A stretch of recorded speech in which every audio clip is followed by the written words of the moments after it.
All right, so it's Sunday, it's church day, and in the current pandemic situation, that means that services are hampered. And there have been a lot of reports in the news about religious organizations complaining about how church has to be shut down now.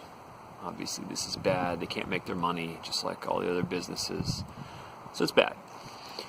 I was thinking about the issues that church-go and folk of God have caused for scientists and public health officials during this whole situation. And I was reminded of this roots of the long simmering feud, which, as far as I'm concerned, go all the way back to my childhood growing up in a podunk corner of North Carolina where heavy religion was disturbingly prevalent, and where I went to Catholic school from 3rd through 5th grades before being kicked out after doing a little bit of independent thinking for myself. But the story I was thinking of wasn't exactly my own. It was one of a classmate of mine named Mike. Mike was a fellow 4th grader at the time, and Mike was not one of God's chosen people as far as the teaching staff of this Catholic school is concerned. He was a bit of a troublemaker and a little bit too rambunctious for his own good, and he was also funny, which doesn't fit in well with the authoritative structure of the church and the teachings of the school. As I think many of you may be aware, the first lesson of most organized religions is not the lessons of God, it's the absolute subservience to the church authorities, and that was not the case for Mike. No time was this more evident than at Christmas. Now, the church basically ran the school, and the school was required as such to make little shows of homage to the church's missions. So one Christmas, we were told we were going to learn about the virtues of charity and giving. And the script was written that each kid was to bring in 3 canned goods, and at the Christmas Mass, which occurred during school hours and for which attendance was required, we would file up and deposit them in the donation box for the church to give away. And we would show that we were good, I think we were Catholics, in doing so. I'm not a Catholic, but whatever. It's good optics, and maybe it's not a terrible idea, but I'm a 4th grader, and I don't care. So I forget to bring in canned goods, as did about half the class. So they did the natural communistic socialist redistribution, where the kids who brought in canned goods had their canned goods distributed to other kids, so it looked like we were all participating. We were frog marched over to the church, and we sit through the first half of the service, and when it comes time to give them, again being the church, our canned goods, they get all the kids up and we line up to go up there. Now, I had been issued a can of creamed corn. I wasn't terribly excited about it, but I was prepared to play my part in this kabuki. My buddy Mike was right behind me. He had been issued a very large can of candied yams, and unbeknownst to me, Mike was a little bit more attached to the can than I was. So as we go up there, we go up to the front, we're supposed to deposit our can, we make a U-turn and go back to the pew.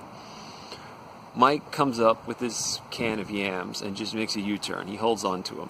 Now at this point, our teacher sees that one of the sheep has not followed the program. And again, that first rule of Catholic school is you have to listen to the authorities. You have to do what they say. So this small transgression is not something they can just let go unchecked. So our teacher moves in, and she challenges Mike, and she yells at him to get back up there, and he's, nah, I'm good. And at this point, it's the middle of a church service, and you would think this would be more of a, okay, you get what you want now, but you're going to pay for it later, discipline situation. No, that's not how this works. I hear screaming behind me, and I turn around, and the teacher is attempting to force Mike back up the aisle, and Mike is resisting and squirming away. The teacher tries a different tactic. She grabs the can of yams. If Mike won't do it, she will take the yams up there and deposit it, for him. This can of yams is going in that box one way or another. So she grabs the top of the can of yams, Mike has the bottom of the can of yams, and they're in a tug of war over a canned good. And all the while, Mike is screaming, and the church service is just ground to a halt. So our teacher is like a normal-sized adult woman, and Mike is a energetic male 4th grade boy. So she has the upper hand physically, but they're not that far apart.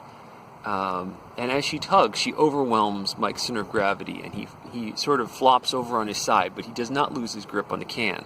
So the teacher is marching up the aisle of this church, pulling the can, which is attached to Mike, who's literally being dragged behind like an unwilling cat, being, like dragged by their owner.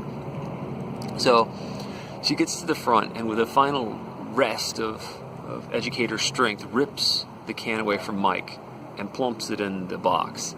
Mike, like a cat, lays there, passively resisting her, and he just lays halfway up the little steps to the altar or wherever the priest does the show from. And the teacher tries to drag Mike, but now that he's fully resisting her, she is not strong enough to pick him up all the way.